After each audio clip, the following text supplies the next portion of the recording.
Hola, amigues de YouTube! Benvingudes a aquest videotutorial. Avui parlarem de la república. Monotema.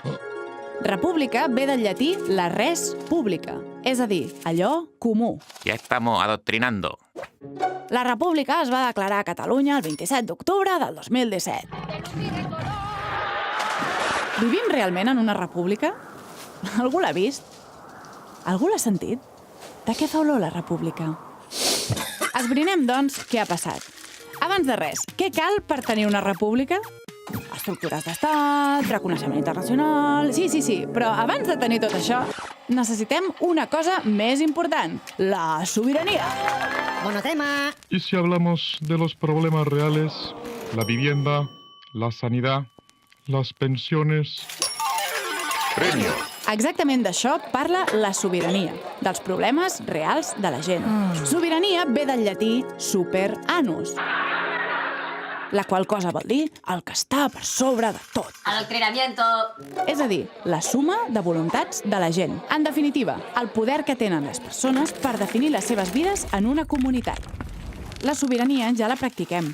Els gallecs i les gallegues autoorganitzant-se per apagar el foc. Gamonal, dient que sobre el barri decideixen elles. Múrcia, lluitant contra el mur del tren. Cassola ressonant el Rif contra l'ocupació militar. Les madres de la Plaza de Mayo. Les afroamericanes dient que Black Lives Matter. Les kurdes derrotant el feixisme del Daesh. ¡Feminazi!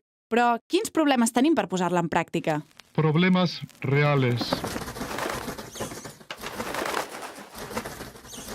Podríem esperar que un partit d'àmbit estatal guanyés les eleccions per majoria absoluta, que provoqui un trencament real amb el règim del 78 i faci una depuració del poder judicial de tot el sistema hereu de la dictadura, que delegui la sobirania als territoris i que promovent un canvi de la Constitució espanyola i...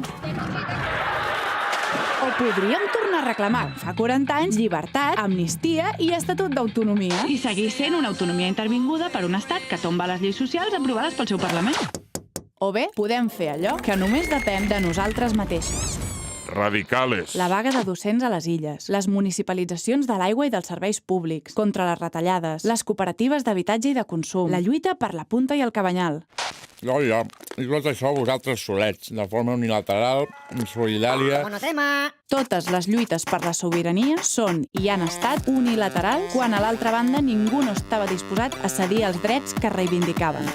És des de la sobirania que podem establir vincles lliures i solidaris amb altres comunitats, igual a igual, sense murs, sense fronteres. Sobirania és allò que vam posar en pràctica l'1 d'octubre, i el 3 d'octubre, i el 8 de novembre, i sempre que faci falta. Sobirania és estar organitzades, és construir la república, és estar dempeus. Si t'ha agradat aquest vídeo, no t'oblidis de donar-li a like i compartir-lo amb les teves amistats. Adéu!